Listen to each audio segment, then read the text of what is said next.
ಬೇಕೇ ಬೇಕು. 69 ಅಡಿ ರಸ್ತೆ 69 ಅಡಿ ಅಗಲೀಕರಣ ಆಗಲೇಬೇಕು. ಜಗಳೂರು ತಾಲೂಕಿನ ರಸ್ತೆ ಅಗಲೀಕರಣದಲ್ಲಿ ನೀರನ್ನು ನಿಲ್ಲಿಸಿರುವಂತಹ ಜಿಲ್ಲಾಧಿಕಾರಿಗಳಿಗೆ ಹೇಳಿದ್ದಾರೆ. ರಸ್ತೆ ಅಗಲೀಕರಣದಲ್ಲಿ ನೀರು ಮೇಲ್ಚಣಿಸುತ್ತಿರುವಂತಹ ಜಿಲ್ಲಾಧಿಕಾರಿಗಳಿಗೆ ಹೇಳಿದ್ದಾರೆ.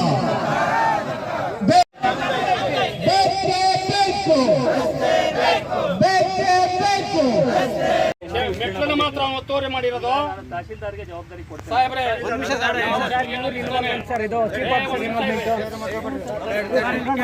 ನಿಮ್ ಕೈಲಾಗಲ್ಲಂದ್ರೆ ಬಿಟ್ಬಿಡಿ. ಅಲ್ಲ, ಒಂದ್ ನಿಮಿಷ ಕೇಳಿ.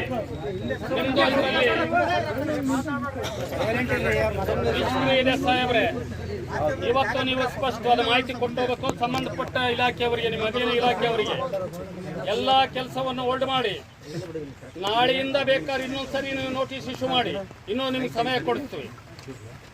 ಏನು ಇಶ್ಯೂ ಆಗಿ 7 days, ಆಫ್ಟರ್ 7 days AG ಅವರು ಏನು ಗೈಡ್ಲೈನ್ಸ್ ಕೊಟ್ಟಿದ್ದಾರೋ, ಅವ್ರದ್ದಾಗಿದ್ರೆ ದಾಖಲೆ ತೋರಿಸಿ. ಸುಬಾಬ್ ಕೊಟ್ಟಿರೋಂಥ ದಾಖಲೆ ಯಾವನೋ ಒಬ್ಬನ ಪುಟ್ಟಬಾತ್ನ ಮಂಡಕ್ಕಿ ತಿನ್ನಕ್ ಕೊಟ್ಟಂಗ ಪೇಪರ್ ಕೊಟ್ಟ ಒಪ್ಪಲ್ಲ.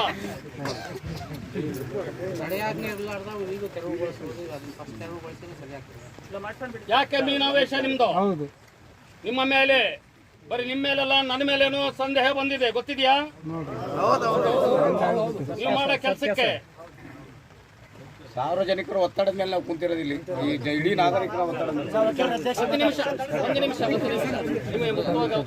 ಮಾತಾಡ್ರಂತೆ ಸಾಹೇಬ್ರೆ. ಇದಿಷ್ಟು ನೀವು ನಾಳೆಯಿಂದನೇ ನಾನು ನೋಡಪ್ಪ, ಇದು ಪಟ್ಟಣ ಪಂಚಾಯತ್ ಇದು ಏನ್ರಿ, ನಿಮ್ಗೆ ಏನಾದ್ರು ಇದೆಯಾ?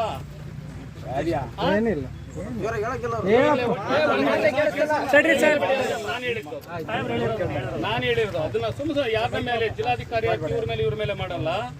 ಯೂನಿಫಾರ್ಮಿಟ್ ಆಗಿ ಮಾಡ್ಕೊಡ್ರಿ, ನೋಡೋಣ ಏನಿದೆ ಅದೆಲ್ಲ. ಮಣ್ಣಿನ ವಾಲು 1 ಗಂಟೆನಲ್ಲಿ ಎಲ್ಲವೂ ಸಮ ಆಗ್ತದೆ. ನೀವು ಅದ್ರ ಬಗ್ಗೆ ಆತಂಕ ಬೇಡ. ಇವಾಗ ಸಮಯ ಸಿಕ್ಕಿದ್ರೆ ನಾನು ಹೇಳ್ತಿದ್ದೀನಿ. ನಮಗೆ ಪಕ್ವವಾಗಿರ್ತಕ್ಕಂಥ ಮುಖ್ಯಸ್ಥರು ಯಾರು ಸಿಗದೆ ಇರೋಂಥ ಸಂದರ್ಭದಲ್ಲಿ ಅದನ್ನ ದಾರಿ ಬೀದಿಯಾಗಿ ಹೇಳೋಂಥ ಸಂದರ್ಭ ಅಲ್ಲ, ಮಾತಲ್ಲ, ಹೇಳಿಲ್ಲ. ಈಗ ನಿಮ್ಗೆ ಹೇಳ್ತಾ ಇದ್ದೀನಿ. ಇನ್ನೇನಾನ ನಿಮಗೆ ತೊಂದರೆ ಇದೆಯಾ? ನಿಮ್ಮ ಏನಾದ್ರೂ ಪಟ್ಟಣ ಪಂಚಾಯತಿ ಅಧ್ಯಕ್ಷರು ನಿಮಗೆ ನನಗೆ ಹೆಚ್ಚಿಗೆ ಮಾತು ಬೇಕಾಗಿಲ್ಲ, ಅವರ ಸಹಕಾರ ಐತೋ ಇಲ್ಲ? ಅಲ್ಲರೇ, ಸಹಕಾರ ಕೊಡ್ತಾರಿಲ್ಲ ಅವರು? ಸರಿ ಆಯ್ತು, ನಾಳೆ ನಿಮಗೆ ಮೊದಲ ಸಮಸ್ಯೆ ಕ್ಲೋಸ್ ಆಯ್ತು. ಎರಡನೇದು, ಇಲ್ಲೇವರೆಗೆ ಯಾವುದೇ ಕಾರಣಕ್ಕೋಸ್ಕರ ಇವರು ಅಲ್ಲಿ ವಿಳಂಬ ಮಾಡಿರೋದು ಸತ್ಯ.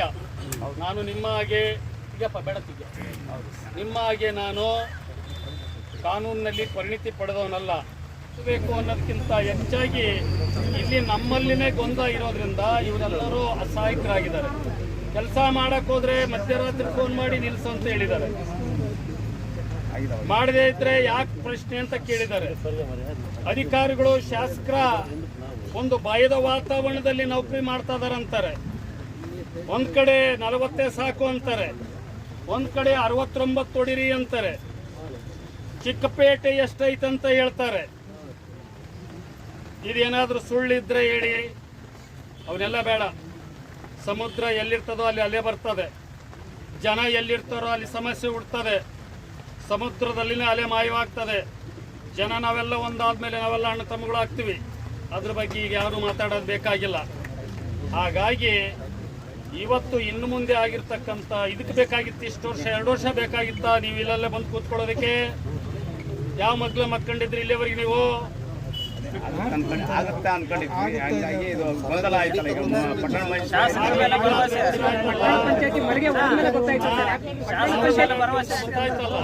ಹಾಗಾಗಿ ನೀವೆಲ್ಲರೂ ಜಿಲ್ಲಾಧಿಕಾರಿಗಳೇ,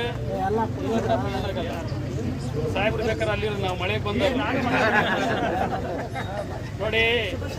ಸನ್ಮಾನ್ಯ ಜಿಲ್ಲಾಧಿಕಾರಿಗಳೇ, ನಾನು ನಿಮ್ಮ ಮಾತಿನ ಮೇಲೆ ಭರವಸೆ ಇಟ್ಟು ಮಿಸ್ಟರ್ ನರೇಂದ್ರ ಬಾಬು, ರಿಟೈರ್ಡ್ ಆಗಿ ಇನ್ನೂ ಬಾಬುನೇ ನೀನು, ನಾಗರಾಜ್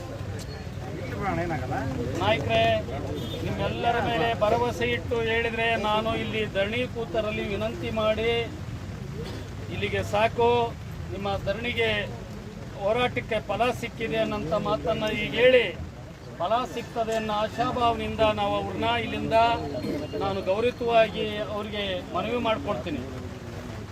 ಇಲ್ಲ, ಇವತ್ತು ಅವ್ರ ಎದ್ದಳವರೆಗೆ ನಾವು ಹೇಳಿದ್ವಿ, ನಾಳೆ ಹೋದ್ಮೇಲೆ ನೀವು ಉಂಟು ಅವ್ರು ಉಂಟು ಅಂದ್ರೆ ಮತ್ತೆ ಬೇರೆ ರೀತಿ ಆಗ್ತದೆ.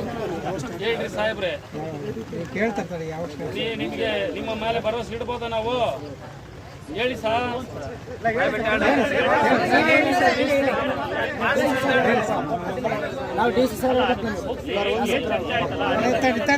ವಕೀಲರ ಸಂಘದ ಅಧ್ಯಕ್ಷರು ಮಾತಾಡ್ತಾರೆ.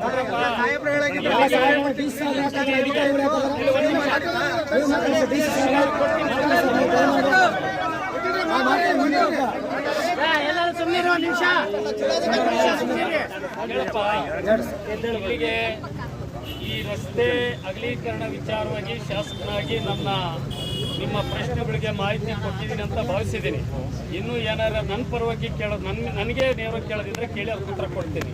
ಈಗ ಎರಡನೇದಾಗಿ ಬಸವರಾಜ್ ಅವರು ಮಾತಾಡ್ತಾರೆ ನಿಮ್ಮೆಲ್ಲರ ಪರವಾಗಿ.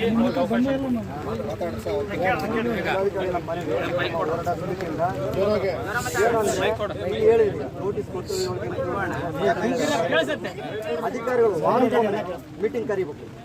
ಏನೇನು ಪ್ರೋಗ್ರೆಸ್ ಆಯ್ತು ಅಂತೇಳಿ ಸಂಘಟನೆ ಕರೆದು ಅಧಿಕಾರಿಗಳೆಲ್ಲ ಮೀಟಿಂಗ್ ಮಾಡಿ ಏನೇನು ಪ್ರೋಗ್ರೆಸ್ ಆಯ್ತು, ಏನೇನು ಡೆವಲಪ್ಮೆಂಟ್ ಆಯ್ತು ಅದ್ರ ಬಗ್ಗೆ ಮಾಹಿತಿನ ಕೊಡಬೇಕು. ಅವ್ರ ಕೊಂಟೈಮ್ ನೀವು ಕೂಡ 15 ದಿನಕ್ಕೆ ಒಂದು ಟೈಮ್ ಇಲ್ಲ ತಿಂಗಳಿಗೆ ಒಂದು ಟೈಮ್ ಆದ್ರೂ ಬಂದು ಜಗಳೂರಿಗೆ ನೀವು ಬರಲೇಬೇಕು. ನೀವು ಬಂದ್ರೆ ಮಾತ್ರ ಅಧಿಕಾರಿಗಳು ಅಲರ್ಟ್ ಆಗ್ತಾರೆ. ನೀವು ಒಂದು ನೋಡಿ ಹೋದ ಸಲ ನೀವು 3 ತಿಂಗಳಿಂದ ಬಂದು ಹೊಡಿತು ಅಂತ ಹೇಳೋಬಿಟ್ರಿ, ಬರಲಿಲ್ಲ. ಯಾವ ಪ್ರೋಗ್ರೆಸ್ಸು ಆಗಲಿಲ್ಲ. ನಾವು ವಕೀಲ ಸಂಘದಲ್ಲಿ ನಿಮ್ಗೆ ಮನೆ ಮಾಡಿದ್ವಿ, ಯಾವ ರೀತಿಯೂ ನಿಮ್ಮ ಮನೆಗೆ ಹೋದ ತಕ್ಷಣ ನಮಗೆ ಯಾವ ರೀತಿಯ ರೆಸ್ಪಾನ್ಸಿಬಲ್ಸ್ ಆಗಲಿಲ್ಲ. ಹಾಗೆ ನಾವು ಹೇಳೋದ್ರ ಮುಖಾಂತರ ವಾರಕ್ಕೊಂದು ಟೈಮ್ ಅವರು ಅಧಿಕಾರಿಗಳು ಮೀಟಿಂಗ್ ಕರೆದು ಏನೇ ಪ್ರೋಗ್ರೆಸ್ ಅಲ್ಲಿ ಏನೇನು ಡಾಕ್ಯುಮೆಂಟ್ ಕಲೆಕ್ಟ್ ಮಾಡ್ಕೊಂಡು ಅಂತೇಳಿ ಏನೇನು ಮಾಹಿತಿ ಮಾಡಿದ್ರು ಅಂತ ಹೇಳ್ಬೇಕು. ಅದನ್ನು ಸೂಪರ್ವೈಸಿಂಗ್ ನೀವು ಕೂಡ 15 ದಿನಕ್ಕೆ ಒಂದು ಟೈಮ್ ಜಗಳೂರಿಗೆ ಬರ್ಬೇಕು. ಇಲ್ಲ ತಿಂಗಳಿಗೆ ಒಂದು ನಿಮ್ಮ ಒತ್ತಡ ಇತ್ತು ತಿಂಗಳಿಗೆ ಒಂದು ಟೈಮ್ ಆದ್ರೂ ಬಂದು ಏನೇನು ಪ್ರೋಗ್ರೆಸ್ ಮಾಡಿದ್ವಿ ಅಂತ ಹೇಳ್ಬೇಕು. ನಮಗೆ ತುರ್ತಾಗಿ ಆಗ್ಬೇಕು, ಲೇಟ್ ಆಗಂಗಿಲ್ಲ. ಲೇಟ್ ಆದಂದ್ರೆ ಮತ್ತೆ ನಾವು ಶಾಸಕರಿಗೆ ನಾವು ಮುಖಾಂತರ ನಾವು ಏನು ಮರ ಮಾಡಿ ಇರ್ತಾರಲ್ಲ ನಿಮ್ಮ ಭರವಸೆ ಮೇಲೆ ನಾವು ವಾಪಸ್ ತಗೊಂತೀವಿ. ಬಟ್ ಅದೇನೋ ನಾವು ಒಂದು ವಾರದ ನಂತರ ಮೀಟಿಂಗ್ ಕರೀಲ್ಲ, ಮತ್ತೆ ನಾವು ಪ್ರತಿಭಟನೆ ನಾವು ಸ್ಟಾರ್ಟ್ ಮಾಡ್ತೀವಿ. ಆ ರೀತಿ ಆಗಲಂದ್ರೂ ಕೂಡ ಜಗಳೂರು ಕೂಡ ಬಂದ್ ಮಾಡಂತ ನಾವು ಹೇಳ್ತೀವಿ, ಮುಖಾಂತರ ಹೇಳ್ತೀವಿ. ಯಾಕಂದ್ರೆ ನಮ್ಮ ಜಗಳೂರಲ್ಲಿ ಬಹಳಷ್ಟು ಜನ ನೀವೊಂದು ಬರೀ ಇಷ್ಟ ಹೇಳ್ಬೇಡಿ, ಒಂದು ಒಳ್ಳೆ ಮಾತು ಹೇಳ್ರಿ, ಅದ್ರ ಜೊತೆಗೆ ಸೇರಿ ಮುಂದಿನ ಪ್ರತಿಭಟನೆ ಇಲ್ಲಿ ಕೇಳಪ್ಪ ಈ ರೀತಿ ಶಾಂತಿಯುತವಾಗಿರಲ್ಲ ಅಂತ ಹೇಳು.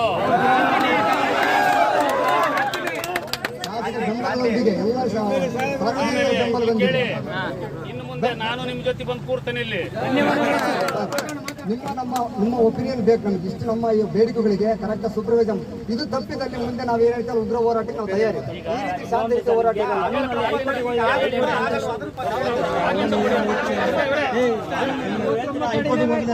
ಪರಿಹಾರ ಕೊಡ್ಬೇಕು ಅಂತ ಹೇಳ್ತೀರಾ. ಆಲ್ರೆಡಿ ಹಾಕಿದ್ರೆ ಎಷ್ಟು ಜನ ಹಾಕಿದ್ದಾರೆ?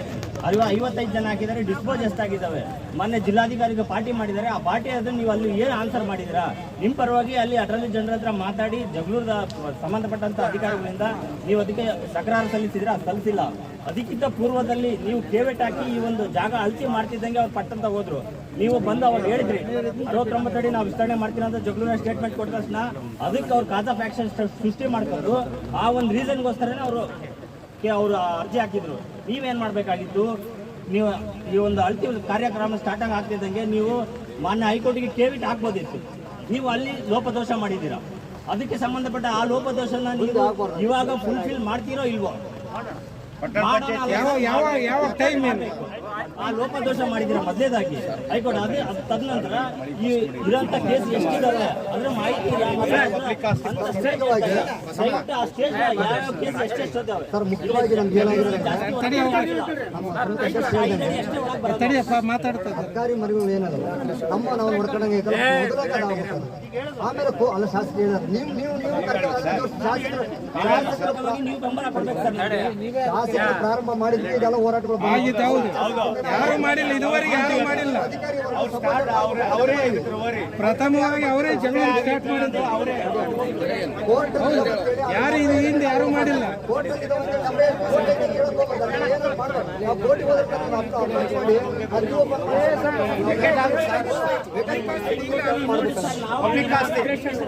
ಸಾರ್ವಜನಿಕ ಮಳಿಗೆಗಳದ್ದು ಹೇಳ್ಬಿಡಿ ಸರ್. ನಮ್ಮ ಸಾರ್ವಜನಿಕ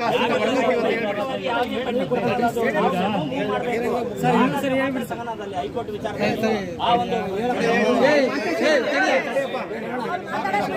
ಮಾತಾಡಕ್ ಬಿಡ್ರಿ.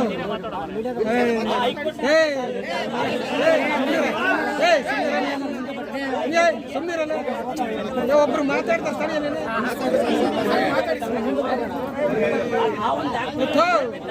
ಅವ್ರು ಮಾತಾಡ್ತಾರೆ ತಡ್ರಿ ಸರ್ ಮಾತಾಡ್ತಾರೆ ನೀವು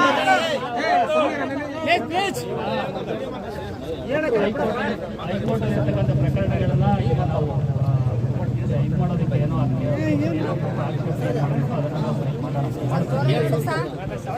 ನಂತರ ನಿಮಗೆ ಏನೇನು ಬೆಳವಣಿಗೆಗಳಾಗಿದೆ ಅಂತ ಹೇಳಿ ನಮ್ಮ ಎಡಬದಿಯವರು ಮತ್ತೆ ನಮ್ಮ ಚೀಫ್ ಆಫೀಸರ್ಸ್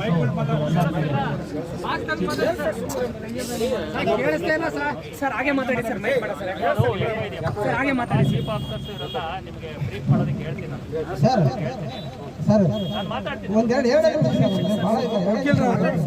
ಸರ್ ಈಗ ಹೈಕೋರ್ಟಲ್ಲಿ ಕೇಸ್ ಇದಾವೆ ಸರ್ ಅದನ್ನು ಸರಿ ಸರ್ ಈಗ ನಮ್ಮ ತಾವು ಕೂಡ ಎಕ್ಸಿಕ್ಯೂಟಿವ್ ಮ್ಯಾಜಿಸ್ಟ್ರೇಟ್ ಇದ್ದೀವಿ ಸರ್ DC ಕೋರ್ಟಲ್ಲಿ ನಾವು ಮುಂದೆ ಕೇಸ್ ನಡೆಸಿದ್ದೀವಿ ನಾವು ವಕೀಲ ರುದ್ರೇಶ್ ಅಂತ ನಾವು 20 ವರ್ಷ ನಡೆಸಿದ್ವಿ ತಾವು ಏನು ಮಾಡ್ತಾರೆ ಸರ್ ಒಂದು ಕೇಸ್ ಹಾಕಿದಾಗ ಒಂದು ಡೇಟ್ ಕೊಡ್ತೀರಿ objection return argument responsive argument judgment this is the process ನಿಮ್ಮ ಅದು ಅದಾಗಲೇ ಅಥವಾ ನಮ್ಮ ಸಿವಿಲ್ ಕೋರ್ಟ್ ಆಗಲೇ ಪ್ರೊಸೀಜರ್ ಹಿಂಗಿದೆ ಬಟ್ ಹೈಕೋರ್ಟಲ್ಲಿ ಯಾವ ರೀತಿ ರೂಲ್ಸ್ ಇದೆ ಸರ್ ನಾವು ಯಾವುದಾದ್ರೂ ಡಾಕ್ಯುಮೆಂಟ್ ಸಬ್ಮಿಟ್ ಮಾಡಿದಾಗ AG ಅವರು ಅಪ್ಲಿಕೇಶನ್ ಹಾಕಿ ಬೋರ್ಡ್ ತಗೊಂಡ್ರೆ ಮಾತ್ರ ಸರ್ ಅಲ್ಲಿಗೆ ಯಾವ ಕಾರಣಕ್ಕೂ ಡೇಟ್ ಕೊಡಲ್ಲ ತಾವು ದಯಮಾಡಿ ಅವ್ರು ಏನು ಕೇಸ್ ಪೆಂಡಿಂಗ್ ಇದಾವಲ್ಲ ಸರ್ ಅವೆಲ್ಲ ರೆಕಾರ್ಡ್ಸ್ಗಳು AG ಅವ್ರು ಕಂಡು ಡಾಕ್ಯುಮೆಂಟ್ ಸಬ್ಮಿಟ್ ಮಾಡಿ ಅವ್ರು ಬೋರ್ಡ್ ತಗೊಂಡ್ರೆ ಮಾತ್ರ ಕೇಸ್ ಡಿಸ್ಪೋಸ್ ಆಗಿ ಇಲ್ಲ ಅಂದ್ರೆ 50 ವರ್ಷ ಆಗಲಿ ಹೈಕೋರ್ಟಲ್ಲಿ ಪೆಂಡಿಂಗ್ ಇದಾವೆ ತಾವು ದಯಮಾಡಿ ಇದನ್ನ ಗಮನದಾಗಿರಲಿ ಅಂತ ಹೇಳಿ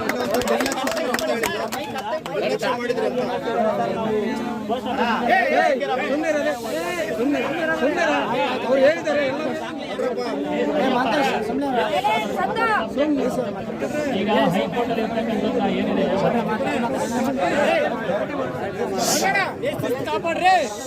ಸರ್ ಹಾಗೆ ಮಾತಾಡಿ ಸರ್ ಹೈಕೋರ್ಟ್ ಅಲ್ಲಿ ಅದೇನೋ ತೆರವುಗೊಳಿಸಿದೆ ಅದನ್ನ ಫೈಲ್ ಮಾಡೋದಕ್ಕೆ AG ಸಾಹೇಬ್ರ ಕಡೆಯಿಂದ ನಾವು ಫೈಲ್ ಮಾಡಿಸ್ತೀನಿ ಇಮಿಡಿಯೇಟ್ಲಿ ಮಾಡಿಸೋಣಂತೆ ಅವ್ರಿಗೆ ಹೇಳ್ತೀನಿ ಪ್ರತಿ ವಾರದ್ದು ಏನೇನು ಡೆವಲಪ್ಮೆಂಟ್ ಆಗ್ತದೆ ಈಗ ಹೇಳಿದ್ರಲ್ಲ ಅದನ್ನು ಕೂಡ ಮಾಡಿಸೋಣಂತೆ ಈಗ ಏನು ಮಳಿಗೆಗಳು ಹೊಡಿತಾರೆ ಹೇಳಿದ್ರಲ್ಲ ಅದನ್ನು ಕೂಡ ನಾವು ಕ್ಲಿಯರ್ ಮಾಡಿಸ್ಕೊಳ್ಳೋಣಂತೆ ಎಷ್ಟು ದಿನದಲ್ಲಿ ವಾರದಲ್ಲೇ ಮಾಡಿಸೋಣ ಸರ್ ಬೆಳಿಗ್ಗೆನೆ ಅಂತ ಹೇಳಿದ್ದಾರೆ